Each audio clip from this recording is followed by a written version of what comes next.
Hello everyone and welcome, I'm Beastly Eel, and in today's video we're going to be talking about the latest episode of The Penguin. So if you have not seen this episode, please make sure to pause the video, watch it, or if you don't care about spoilers, stay on. This episode starts with Sophia having what we assume was a flashback, turned out to be more of hypnotherapy, where she's in Arkham dealing with everything, kind of realizing how scary Arkham is and that her brother brings her to she sees her brother there who's missing his pinky, which leads her to wake up freaking out and attacking her therapist who has to hold her down, which is a whole nother thing. So we then have Penguin being Penguin. So a lot of things happen in this. We have Penguin really trying to play both sides of the family. So Penguin starts off with um my gosh, so they're dealing with a bunch of different things here. So he gets called to the prison to meet the Maronis, who basically state to him like, "Hey, you shouldn't be blaming us for your stuff. You did this to yourself. You killed the Falcone kid." And he's kind of like, "Well, I'm not the one wearing the ring, flaunting it. So who's going to believe that I did it?" And so he realizes that that's probably true. Penguin then discusses that he knows where they can get the drugs, how they can get it, and everything else, and he'll help out without a problem. And he explains to them basically like, "Here's the plan. You're going to avoid the back car because that's where I'm going to be, and that's going to be the safe car. All right." And that was kind of the whole point of that. So they then he leaves there and goes to deal with the shipment. When he goes there, he realizes that there's a problem. Mostly due to the fact that Vitti is there, who explains to Penguin that he's going to be on the shipment truck. And Penguin's like, "Whoa, what are you talking about? Like, that wasn't the plan." And he's like, "Well, I've changed the plan. You said it yourself. It's your, um, it's your operation. You watch it." So he's like, "Okay." So he gets in without a problem. He doesn't make a big complaint about it. However, we can also see his gears turning, right? Trying to figure out what to do next. So he's in the truck, looking around his surroundings. He sees the vehicle ready to do something and knows that the attack is going to be happening soon. So he gets himself from the passenger seat and starts joking around with the guys in the back. That's when the Maronis start to open fire on them. They take out the driver. They go down to um, take out everyone else. So what happens there is we have um, Penguin dealing with his stuff, and he shoots out some of the guys, takes them out. He starts to run away, gets the rest of his men out of there as quickly as possible, and leaves the drugs there. While that's going on, the Maronis obviously take the drugs. So Penguin explains that, he gets called into the office because they're not happy that all their drugs are gone. So we meet the uncle who's now in charge. Luca, I believe is his name. And Luca's talking to Penguin, being like, "What the heck happened? You lost all our drugs." And he goes, "Well, we got attacked. I tried to save as many people as I could." And he's like, "Well, I don't really care about men. I care about money." And that's when Sophia comes in, who's basically like, "All you care about is money? They're disrespecting us, and they need to be punished for it." And that's when the uncle's like, "Calm down. I'm in charge. Everyone's gonna do what I say, and nobody cares what you think." And he tries to get Sophia to leave Gotham. Penguin tries to convince her that he's on her side. She basically tells him basically to go F off. She then explains to her family that there's got to be a mole there because they had to have known where we were going and everything else. She then orders her personal bodyguard to start looking around to see what they can find. She goes to find a detective that used to work for her dad, who was terrified to see her. She then explains what she wanted and everything else. He was scared. She gave him a lot of money. He's like, "I'll do what I can." So he leaves. We then have um they have the funeral. So before the funeral, Penguin gets a phone call about his mother. He has to go help her out. Oh, nope, sorry, before that. He has all the strippers over who, he's celebrating their victory and everything else. And that's when she begins to talk like, oh, like, why are you so excited and everything else? And he's like, don't worry about it. Everything's fine. I got this whole thing taken care of. And she's like, I know why you wanted me for an alibi. It's because you killed Falcone.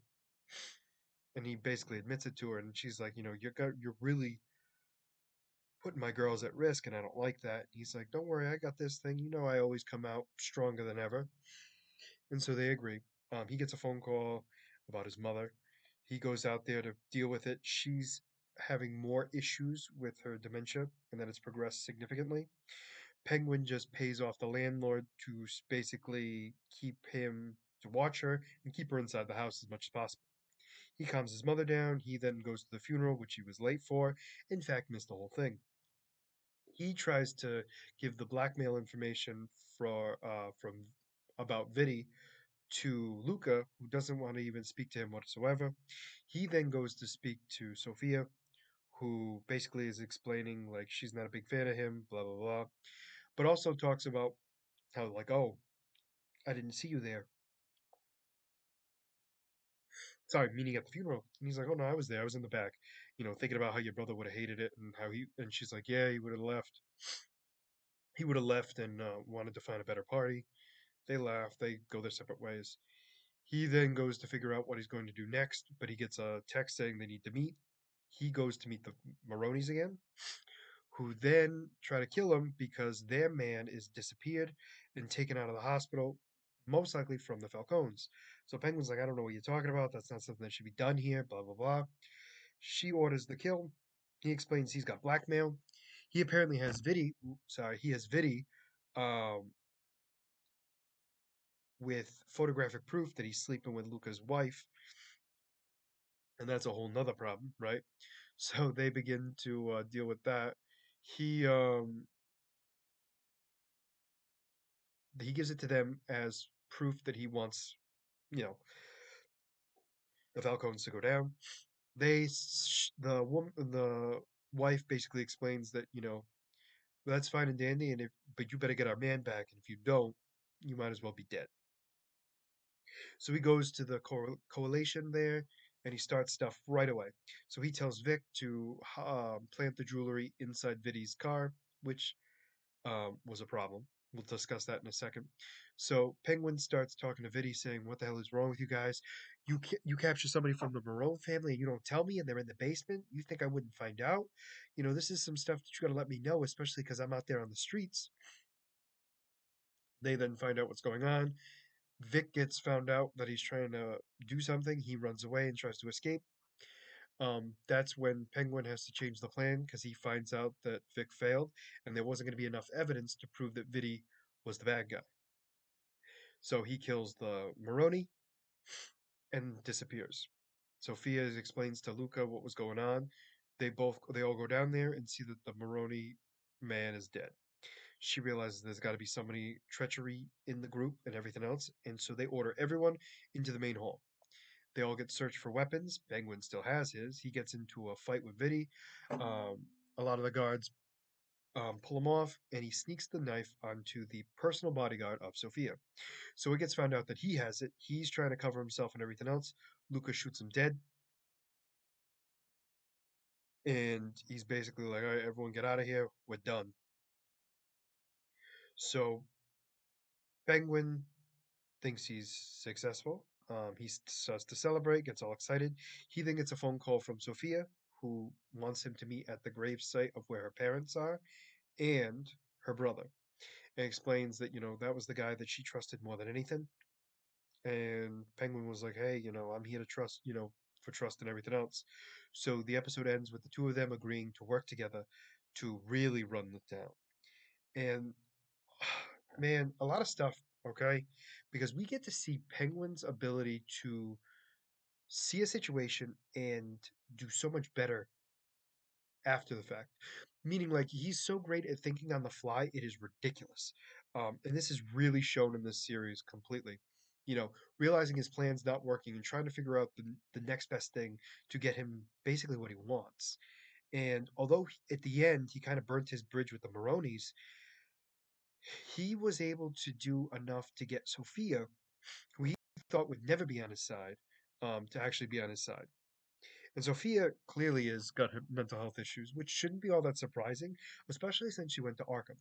However, we really see how people are truly afraid of her when they're at the correlation with the way she eats and even the way she talked with her cousin. And when she saw her cousin's kid, she went to eye level to her, and her cousin grabbed her child so quickly that Sophia realized, like, why am I wasting time with these people? And insults her in the only way she knows how, by threatening people.